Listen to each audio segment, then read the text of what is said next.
Here we go. Okay, CPD. The title is Managing Your Continuing Professional Development, or how to ensure you remain current in your field. And that really is what the focus of CPD is about. So what I want to do is talk generally about what we're trying to achieve with CPD, and then talk a bit about the processes that the ASDSA uses. I guess, though, your two questions are how you get CPD points and how do you submit a report to the ASDSA. The context, though, is why CPD? What is this all about? And I think it's particularly apparent in our field because as much as, in fact, any other field, the skills development arena is in the process of dramatic change. Now, we're all very aware of the ongoing changes to legislation and regulations. The current nonsenses that most of us have seen with the CETA management information systems and trying to understand what's happening there. We've just seen new grant regulations out for comment. And you'll remember that the ASDSA made comments on these changes to the grant regulations. So there's a lot of stuff happening there. Probably even more important than that is what's happening with artificial intelligence. And as you know, we've run one, we've got two more conversations events, trying to understand what and how artificial intelligence is going to impact on learning. And there's no doubt in my mind it's going to be a profound impact. And it's something that we're going to have to come to understand. So there's a lot happening there. We're also seeing changes in how qualifications are delivered, change from legacy to occupational qualifications, and that's a whole another can of worms. And there's a last that I'll throw in here because I think this is going to become more and more an issue for people in our area to deal with. As access to remote learning becomes more and more available, and as people become more and more aware of the possibilities of where and how they could learn, there's going to be a growing expectation, I think, that there's articulation at a global level, that people are going to start more and more, for example, looking for qualifications that they see as globally acceptable. Now, I know that our qualifications set out to do some benchmarking. And so if you look at any of the qualifications, you'll see which qualifications they've benchmarked the new qualification against. I think it's another level up from that. And I know that, for example, some of our members who work in big corporates, the corporations are already using qualifications from other countries as more relevant and useful in their organizations than local ones. So there's a lot of stuff on the go, which as professionals, we need to be aware of. We need to know what's happening, and difficult to then keep track of what's happening. So the CPD there is really about confirming that you're on top of your game, firstly to yourself. Most important of all, you need to know where your blind spots are and what you do know some stuff about, and that you have a reasonable take on what's going down. And then, of course, again, you want to be able to confirm to your colleagues and your clients that you're on top of your game. So really, that's what the focus of CPD is. How do I stay current? And that then says the responsibility actually lies with you. You need to make sure you're current. All the ASDSA can do as a professional body is provide you some external confirmation about your currency. And we do that by saying to you, you will have some sort of a plan to help yourself remain current. You can, and you need to, as somebody with a designation, give us confirmation of some of those activities, not necessarily all of them, and then we will review it, and your target is to get 30 CPD points each year. And that can then help you confirm to the world at large that you have remained current. We award CPD points using the agreements that we reached in Parktown, I think it was about 2016 or 2017, where a number of the professional bodies got together and said, let's try and get some common ground in terms of how the professional bodies view CPD and what's expected there. By the way, there's very little guidance, actual guidance from SAQA on what should happen with CPD. So we've been using these assumptions now for the last several years to guide what the ASDSA does in terms of CPD.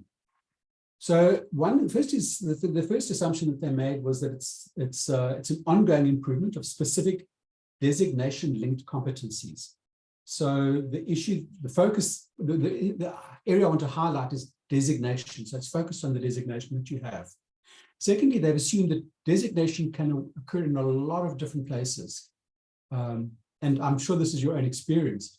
A lot of what you do to remain current takes place actually in your workplace, where you're talking to people, you're having conversations, you're engaged in projects, and that helps you learn what's currently necessary to know. But it can also happen through more formal things, such as you're getting coaching and mentoring by somebody else. You might be outside the workplace on some projects. You might be going through some formal courses, workshops, and seminars. You might be engaging in self-directed learning. So it should be wide. You should think in terms of when you're planning what you need to do to remain current, think widely about the activities that you can engage in that will help you remain on top of your game. The third one is it must link to your designee's profession.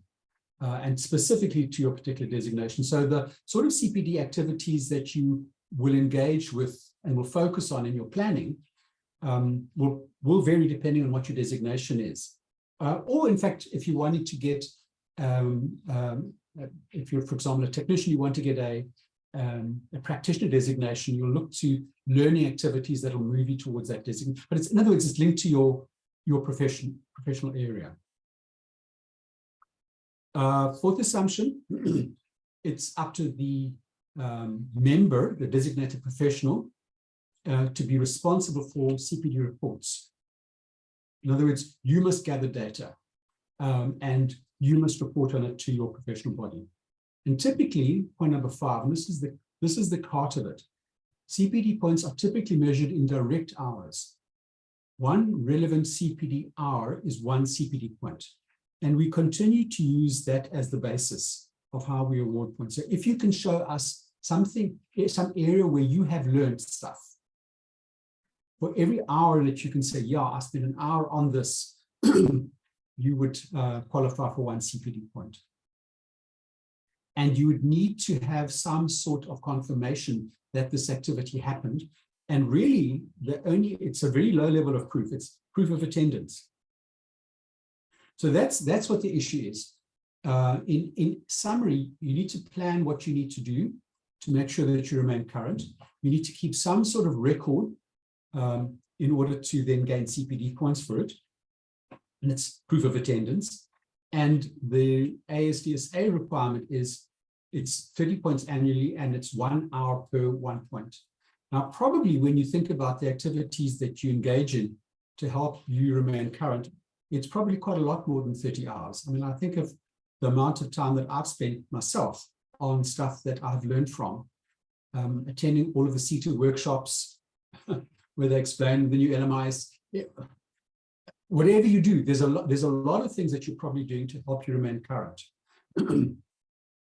So you only need to report on 30 of them to meet the professional body requirement. From the ASDS side, we will try and make it as easily as possible for designees to undertake CPD. We'll try and make as many of our formal activities as possible as things that you can get a CPD points from. So you'll, for example, see that after every conversations, after every virtual event, after this workshop, we will provide you with a link that you can use to download a confirmation of your attendance. We'll also accept CPD points awarded by other professional bodies if they're relevant to your designation. So, for example, I'm also a member of SABPP, and I think many other people are also members of SABPP. So if there are activities that are undertaken at SABPP, and I have some sort of proof of attendance, the ASDSA will accept that if it's relevant to my designation. Does anybody have any questions or comments at this time? Does it make sense? Yes, it does. Cool. All right. two things are essential in getting CPD points. One is your activities must be verifiable. In other words, if you are chosen to be audited, you must be able to approve your attendance. And the second one is the activities must be in line with the relevant designation competencies. So if it's a field that's not related to your particular designation, it's very difficult to argue that this is something that's helped you remain current in your field. So that's what's the stick? The stick, what happens if I don't meet CPD requirements? And as you know, every professional body is obliged to have a CPD program and to monitor the continuing professional development of the members. If people are not engaging in activities that help them remain current, they may no longer keep that designation. So if you don't submit a report by due date, or if you don't provide enough information to the ASDSA to confirm that you've remained current, the ASDSA must take it seriously, and the risk is that you lose the designation. We'd have to withdraw the designation from you. If that happens and you still want a designation, you have to start again from scratch and go through the whole evaluation process again, submit a new portfolio of evidence, go through that whole rigmarole, and pay the costs of it. So please, I encourage you to focus on your CPD and make sure that you gather information throughout the year so that when you come to do your reporting, you've got evidence that you can include in your reporting. The key then is that it's about planning. Andy? Yep. Sunette would like to ask a question. Go. Can I just ask, so just for clarity, so you said 1 hour is 1 point. So if I go on to a 2-day seminar on skills development within my designation competencies, would that then count as 8 hours a day? Yeah, if you can say I spend 8 hours each day on it, that should give you 16 points. Okay. Okay. And it's very crude measure, hey? Yes, sure. I think, so our thinking was we wanted to get members into the habit of firstly planning and then executing some activities to help you remain current and gathering information about it and reporting on it. So we thought, let's not make big hurdles because it's just too difficult. And so we've not done anything more sophisticated than those Parktown agreement assumptions. Now, my own thought is that we now that people are into the habit of doing this, it's a good time to start saying, well, let's make this a little bit more sophisticated. And for example, one of my pet things is I think we should make a requirement that people attend some sort of an ethics learning event on an annual basis, because ethics and corruption are such a huge problem in our society. So that might be one of the things we say, well, some of your points must come out of those sorts of activities. The second thing I think about is that often the learning that we engage in is all one-sided. So let's say, for example, you go and study for a qualification worth 120 credits, meaning 1,200 notional hours of learning. That's a lot more than 30 hours. Okay? Is that all you need to do to remain current in a year? And I'm not sure about that. So I think there's conversations there. Shirlane, is there a certain way one report, for example, is, yeah, I'll come back to that. Yeah, okay, thanks, Angelique. Okay, so point of this slide is please don't wait until you need to report on your CPD. And then try and gather information. It becomes really difficult. It makes your life impossible. Our recommendation to you is that it's really useful that you think about it ahead of time.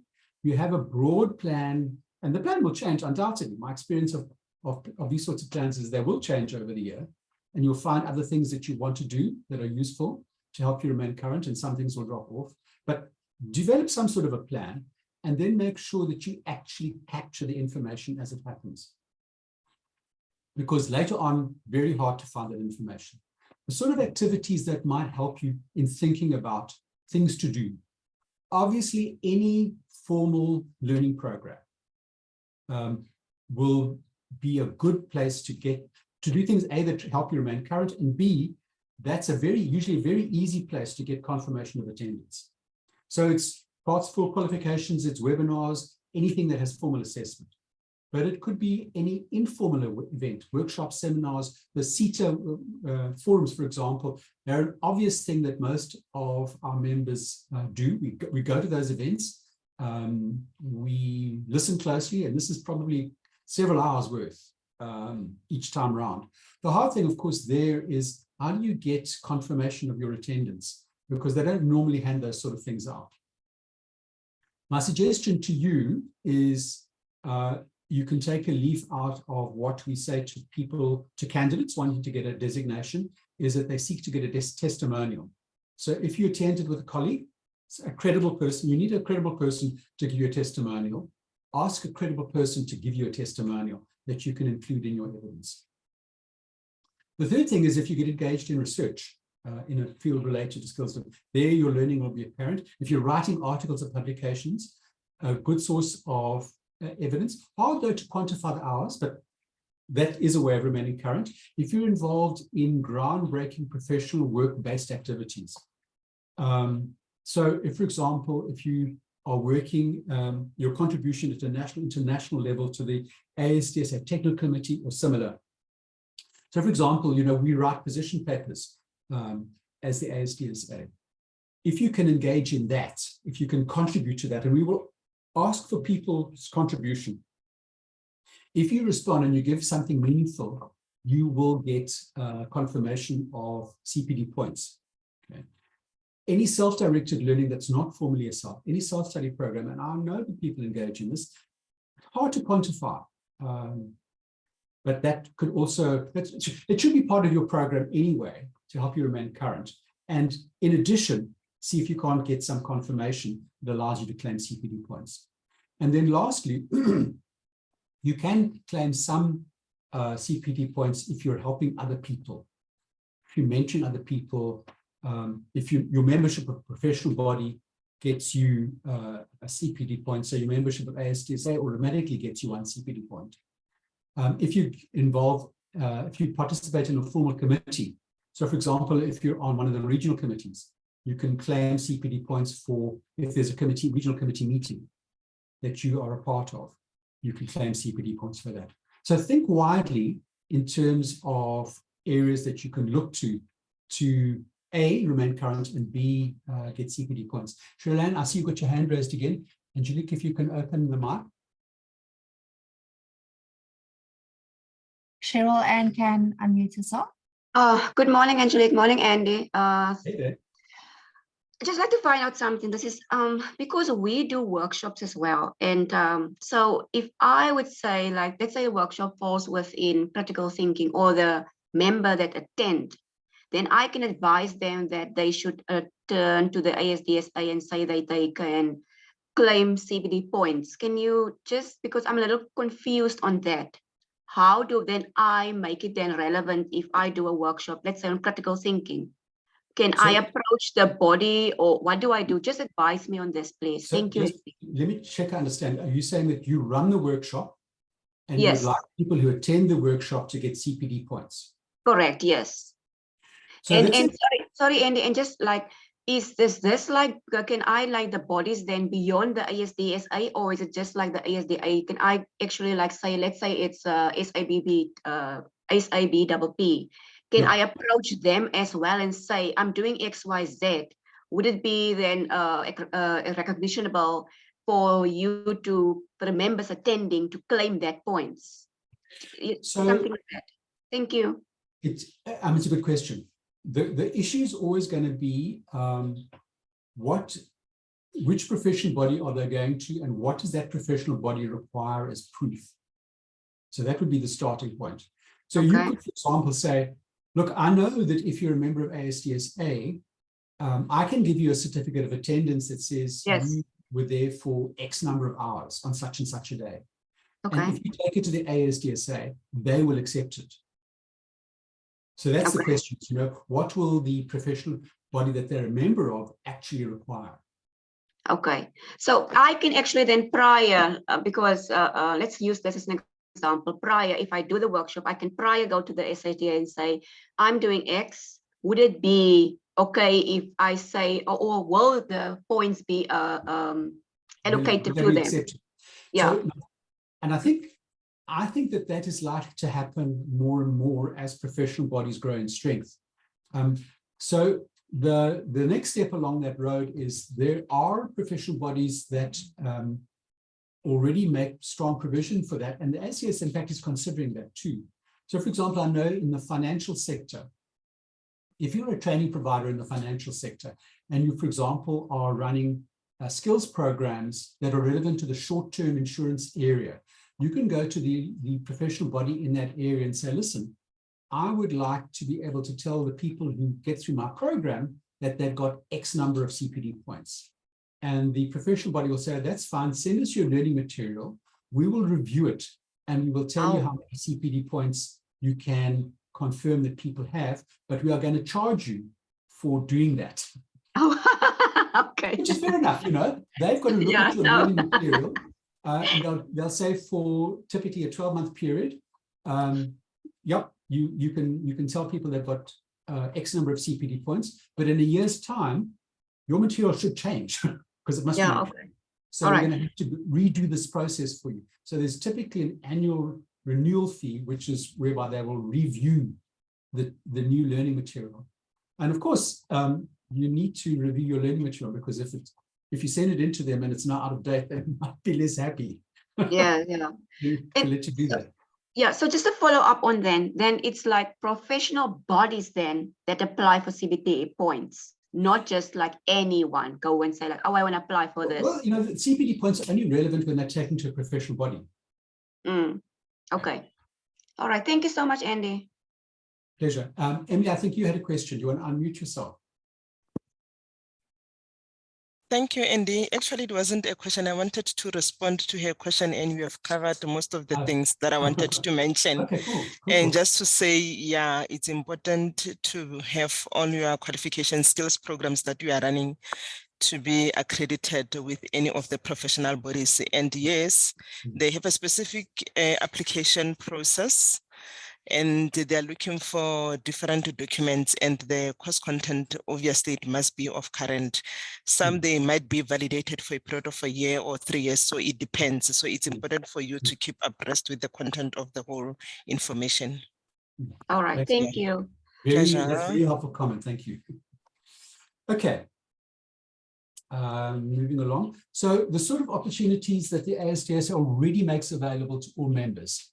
Your membership fee, the conversations events, they're free. And these are half-hour events, so they would give you half a point. So every time you attend a conversations, you can get half a CPD point. The ASDSA forums that we run, typically there are 4 a year. Okay?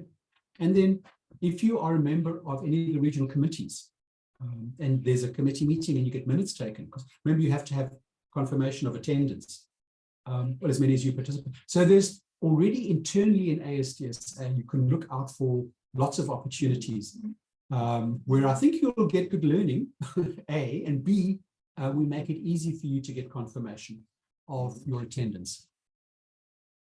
But don't just look to the ASDS. I mean, there's lots of other areas where you will need to get active to make sure that you remain current.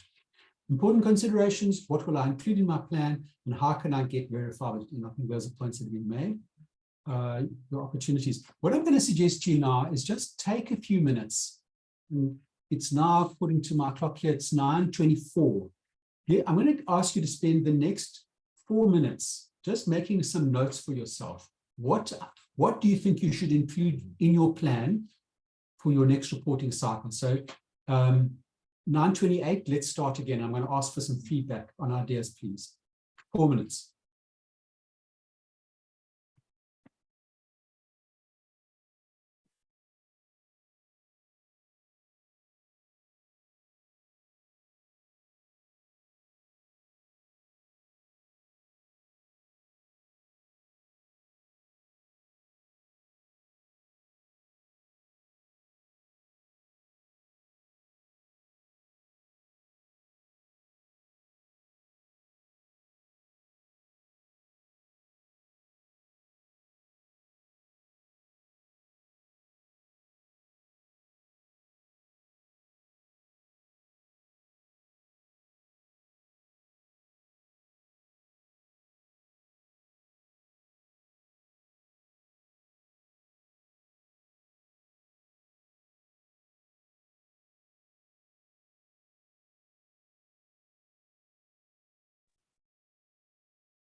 Nadine, I see you are unmuted. Did you want to ask a question? I'm terribly sorry. Please, I apologize.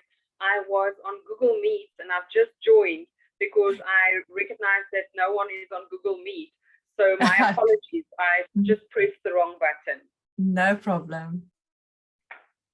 We are just taking some time to reflect on where the opportunities are for CPD. Thank you.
Okay, I've got it at 9:28. That should give you enough time just to get a start on some of the activities that you could undertake.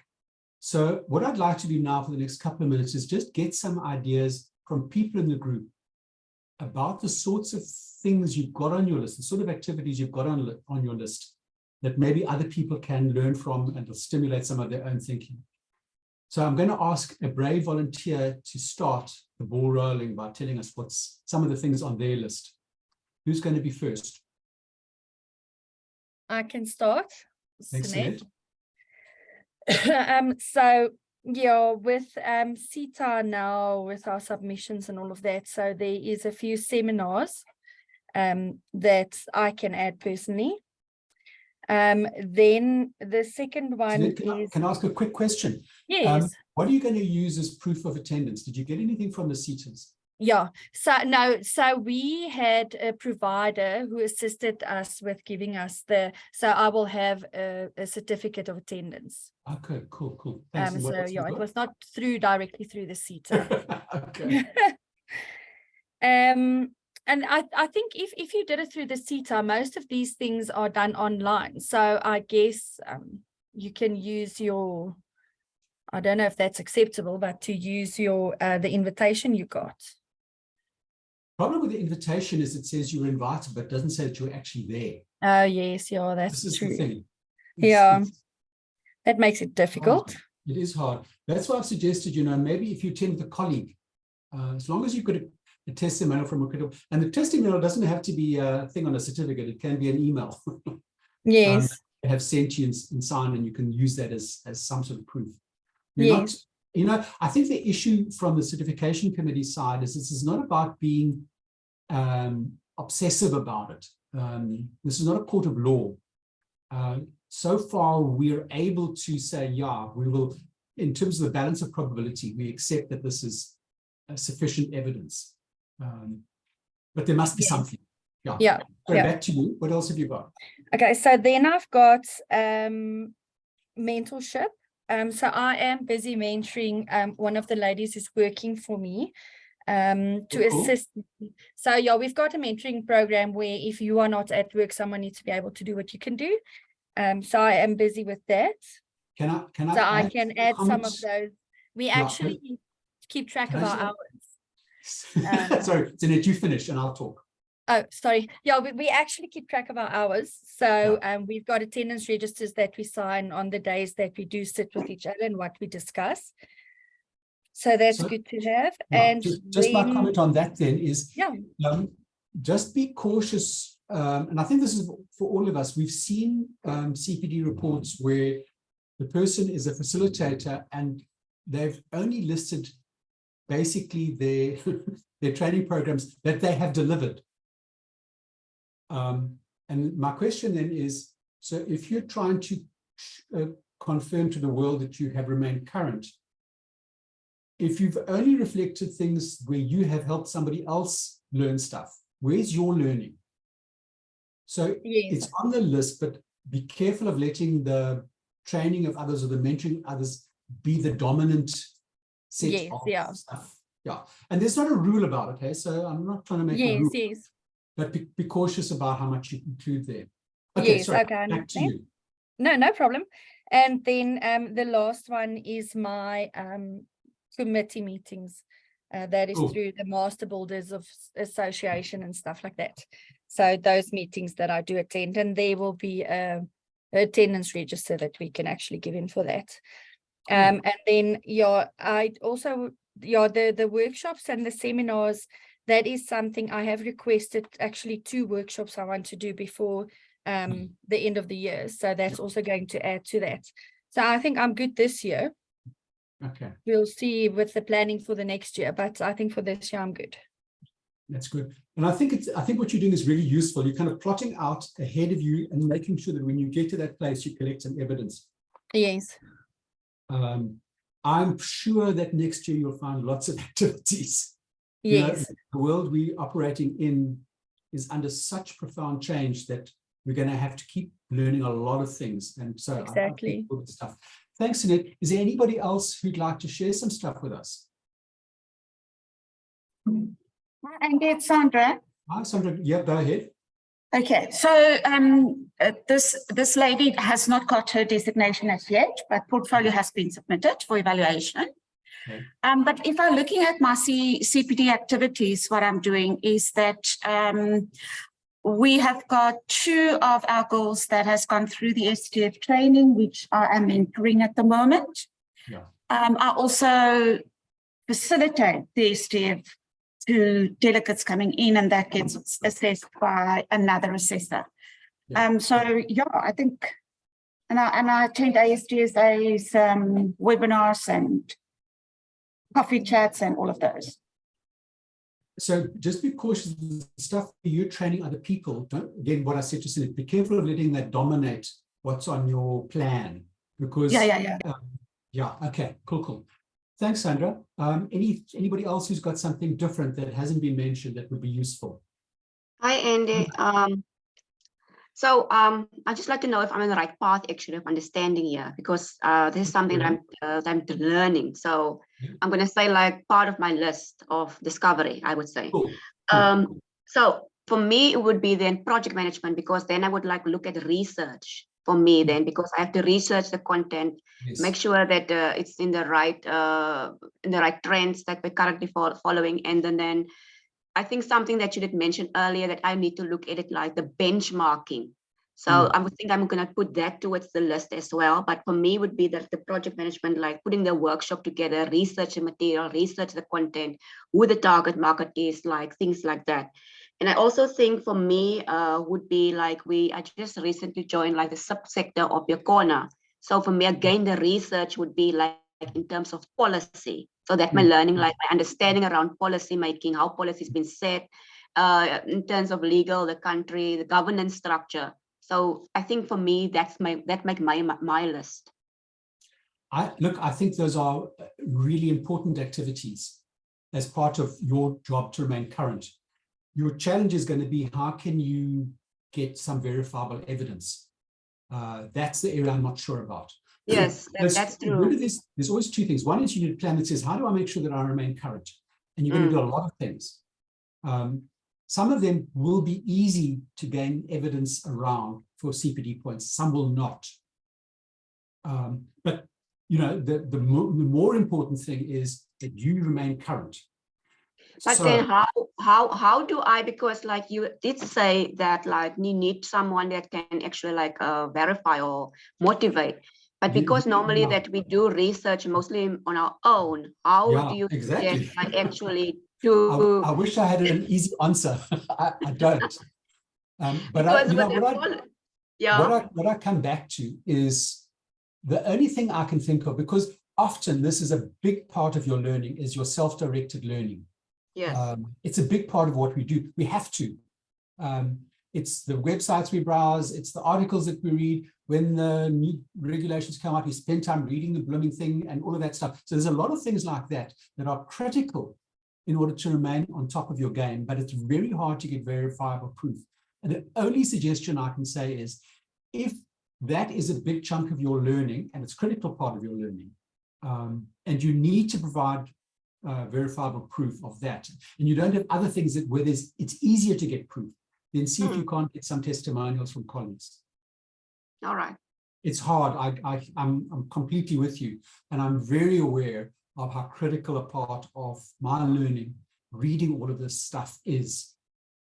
Would email correspondence then also be perhaps for part of that evidence? Look, the thing is, you're going to say, I want some sort of confirmation that I've spent X hours on this.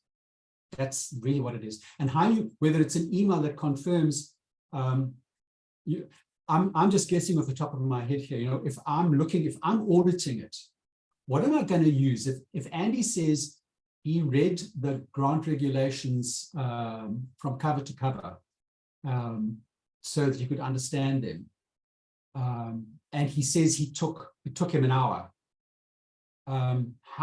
what would help me believe that this is actually accurate? Video call, video reference. You know, ideally somebody says, well, here's a little test and you can see whether you, but we don't have that luxury. The only thing I can think of is if somebody else that's credible said, listen, I also read those regulations and an hour is a reasonable amount of time to spend on them to try and understand them. All right. Those of our evaluators are the people we require to audit these things, and it's a devil's own job. You know, if somebody says, okay, I've read these regulations, how do they confirm that there is sufficient evidence? It's a very difficult question, made more so because this is, you know, it's difficult. There's got to be some proof. They can't just accept it if there's no evidence. You say, I read these articles, but you know, there must be some sort of evidence. So you basically got to weigh up in your mind and say, well, how much do I believe this is true?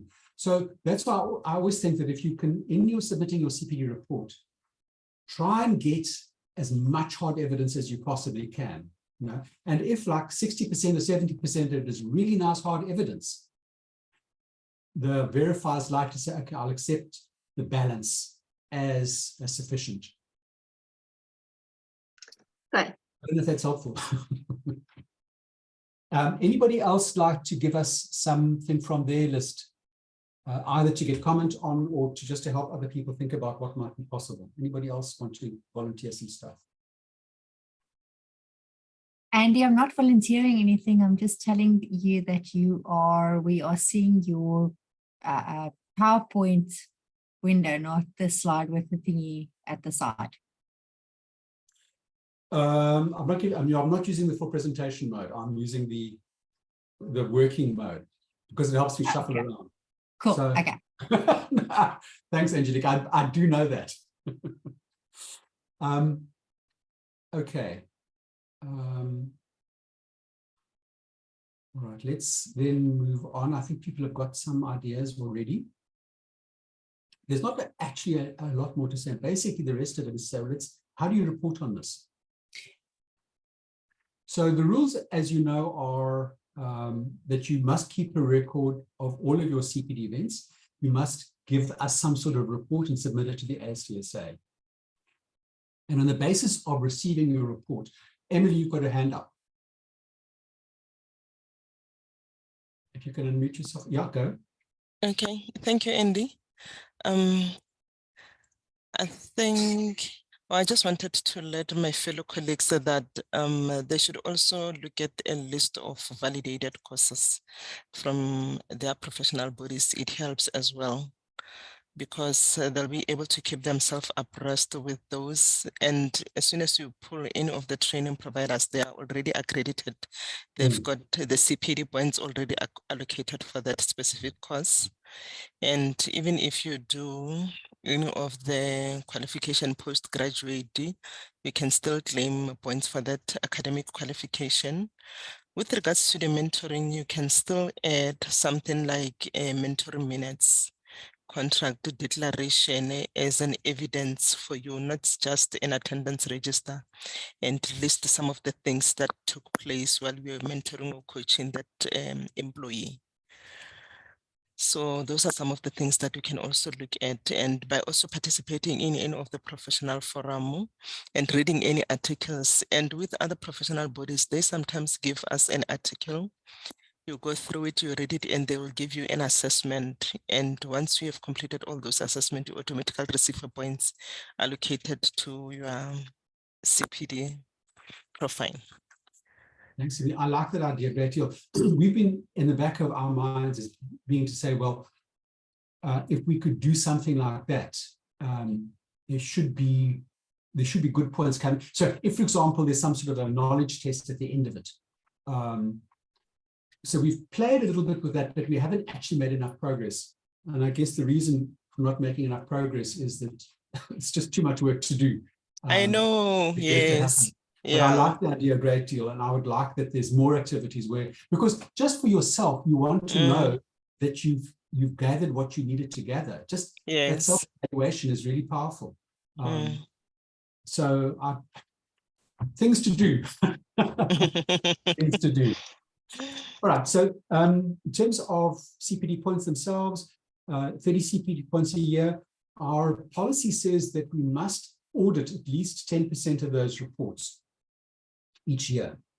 And so we ask one of our registered evaluators to do that each year, so they get appointed. What we're asking from you is that you don't give us your evidence together with your report.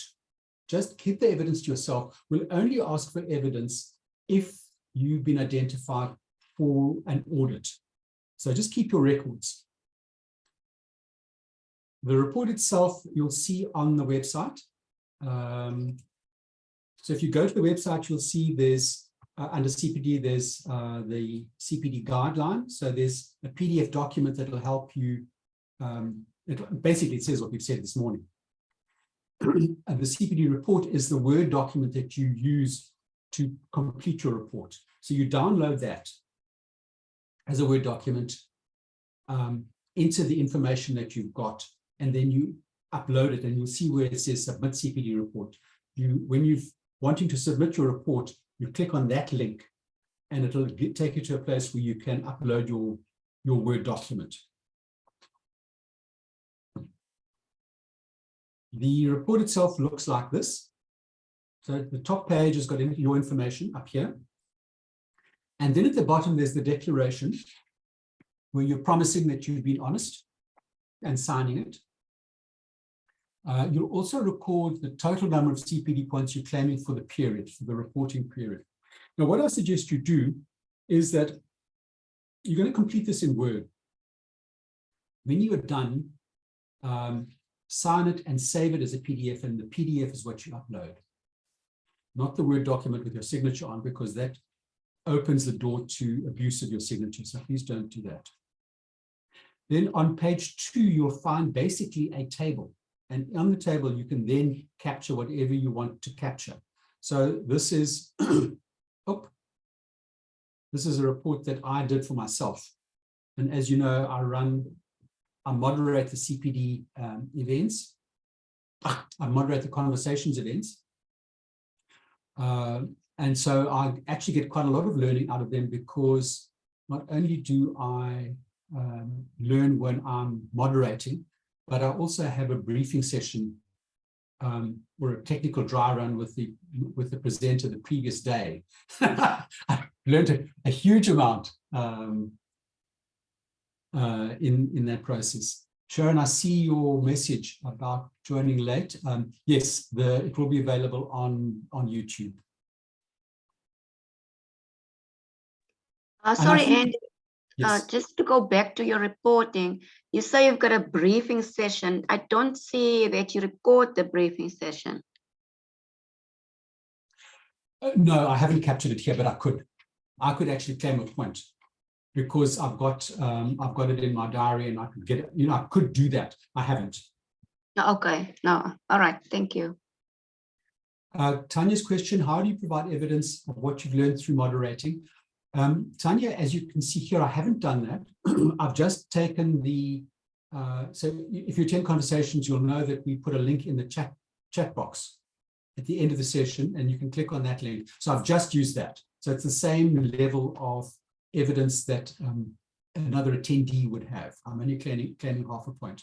If I wanted to claim the technical dry run learning as well, I would need to find a way to get evidence of that. And there I probably would need to get a testimonial. And you've said if we are mentoring, would it also be the same as doing the moderating? I don't know that it would be. You know, I think the moderating, it's very clear. I am learning as I'm going through the presentation. So even though I've been through the technical dry run and I've learned a huge amount, when it actually comes to the session, I almost inevitably learn more stuff because other issues get raised. Even questions that I have myself, which often post questions when I'm moderating. So it's not just questions that I raise, that other people raise questions and there's learning takes place. But I haven't claimed for the technical dry run. I've only claimed for actually the session I attended. So the mentoring, the warning there is make sure that it doesn't dominate the activities that you're reporting on, because it's hard to prove that you've learned when you're mentoring somebody else. If you get testimonials from people that you mentor, I'm not sure that I'm understanding you clearly. I think the issue is it's not about proving it so much as if you are mentoring somebody else, how much are you actually learning? It's very hard to confirm that you are learning. They may be learning, but are you learning when you're mentoring somebody else? Sometimes you are. I think often you may not be. Yes, your last point, as long as it doesn't dominate. And there's not a rule, there's no strong rule about it. There's not kind of a thing that says it can't be more than X percentage of your points. However, I would say to you that if somebody is auditing your CPD report and a big percentage of what you've reflected as activities is for mentoring of somebody else, it doesn't sound like it's a good reflection of your learning. Our anticipation is that you engage in a lot of learning activities over the course of 12 months, and you only report on the CPD report on some of them. Yeah, you wouldn't get all of them because you've probably had a lot more than 30 hours of learning over a 12-month period. So you would be reporting on stuff where it's very clearly your learning, and it's also areas where you've been able to get good evidence. So what you put in your report is a small part of a bigger picture. So if it's dominated by you're mentoring somebody else, it raises the question, have you done other learning? Comments, yeah, thanks, it makes sense. Yeah, makes sense. We have to learn what we are learning, not what we're passing on to somebody else. I think that's exactly the point. So we've included mentoring somebody else in the list because it is part of a picture. We want to encourage people to support other people to learn. That's part of our role as skills development professionals. And I'm sorry you have to reevaluate your report. Okay. All right. Sorry, Andy, just back on the report. Sorry again. I see that on the report, like sequence on dates, it's not really like a big thing. You can do it like any date or. Correct. You don't have to be anal about dates. All right, thank you. You know, if Andy? you think about it, we follow the same logic as we do for candidates submitting a portfolio of evidence. As long as you have, if you're called into audit, as long as you've got your naming convention working, in other words, you've numbered each piece of evidence with a unique number and then the name, it's easy for the verifier to find out, or for the auditor to find that piece of information. So for example, I will have uploaded into a folder, I've got 25 different pieces of evidence, and each piece of evidence will have a unique number and a unique name. Now, when you go to that folder on your on that person's site, or on the ASDSA site where that information is, it's easy to find them. Okay, thank you, Andy. Question? Sharon, do you want to go first? Okay, Andy, just from my side, remember that the CPD points that the ASDSA requires is only for our designated members. And how it would run is from your membership date to your expiry date of your next membership run. The points have to be in that cycle. So you can't claim for points that you maybe did 2 or 3 years ago. It has to be in the reporting cycle. Yes, yes. In other words, it's about being current, which is the previous 12 months. Angelique's absolutely right. Okay, anything else? Shall I move on? Okay, this I think we've largely covered. I just want to re-emphasize, it's important that you make sure that in your records that you've done your homework and you recorded it with a number and a title. Because if you get chosen for audit and you haven't got it nicely organized, it's not easy to sort that out in that last minute. You'll give yourself a big headache. And I think we are there. Oh, submitting a couple more slides still. Submitting the report you submit when your renewal fees are due. So that's your trigger. And you'll get a note from our system telling you when that report is due. But what I suggest you do is now you put that deadline in your diary so that you can work towards it. And again, you just submit the CPD report and you keep the evidence available in your system in case it gets chosen for an audit. If your report is chosen for auditing, we will ask you to upload your evidence onto our site. We'll give you a link to do that. But until then, keep it to yourself. So the focus then for the future is to think about where you can get, where you can engage in activities that will keep you current. What of those activities do you want to include in your report? How will you get evidence? And if when you look at your plan for the next 12 months, assuming this is the beginning of your reporting cycle, if you think that you are short on learning activities, it suggests to you, go and look for other areas where you might be learning, and also ones where it's going to be easy to get confirmation of your attendance. And just make sure that you've got enough to generate your 30 points. And that is our story for today. Angelique has put the link into the chat box for people to get CPD points for this session this morning. Are there any final questions from anyone that you'd like to raise?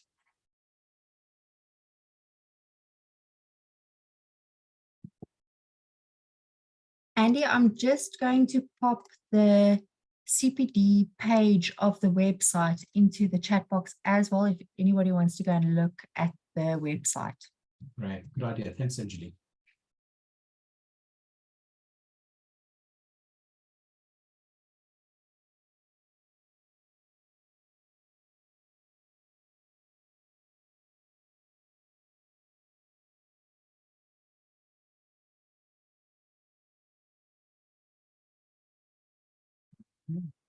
Colleagues, then I think we are done.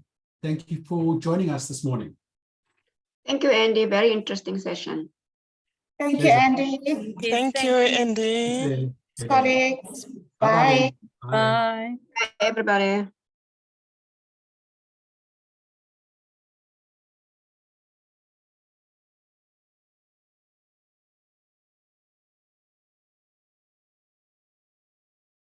Sharon, just a reminder that it will be on YouTube, available on YouTube. So you can give me a day or two and it will be available on YouTube.